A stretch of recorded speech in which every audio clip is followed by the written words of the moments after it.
Здравейте! В това видео ще ви покажа как да забраните каналите за 2 евро временно, за да избегнете проблема с приемането на 2 лева и отчитането им за 2 евро. Този монетник по принцип не е настроен за левове. Той взима само евро. 2 евро ги прибира в касичката, както виждате.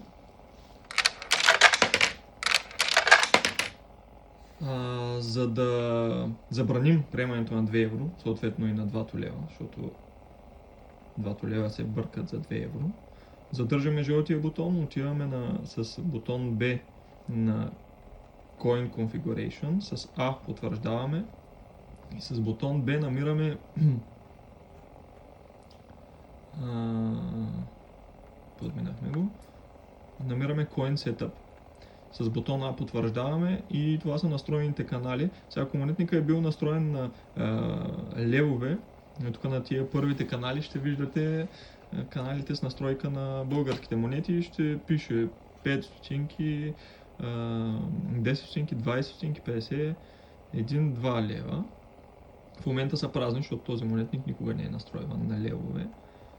И като стигнем до канал 13, това е 1 цент. 1 C, 1 цент, 2 цента, 5, 10 цента, 20, 50, на 19 канал 1 евро, на 20 канал 2 евро.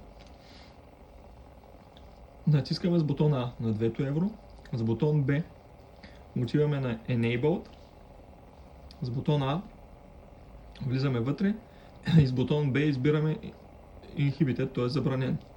Потвърждаваме с бутона А и се връщаме едно меню назад с бутон C. В момента виждате канал 20, 2 евро, натискаме А и проверяваме дали сме го променили. Ето, пише Enabled, No, т.е. забранен.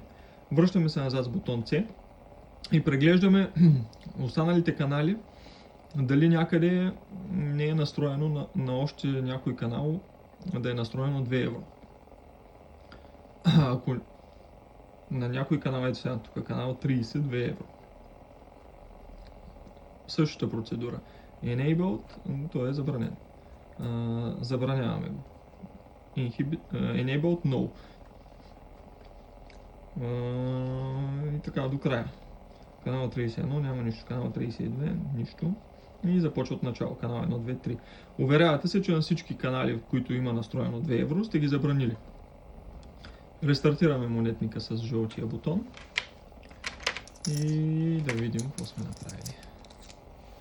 Ето 2 евро.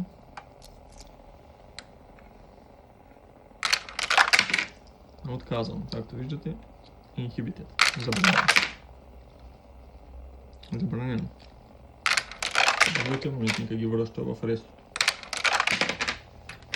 Няма да вземе никакво едно, съответно няма да вземе и 2 лева. Това е, надявам се да е полезно на някой.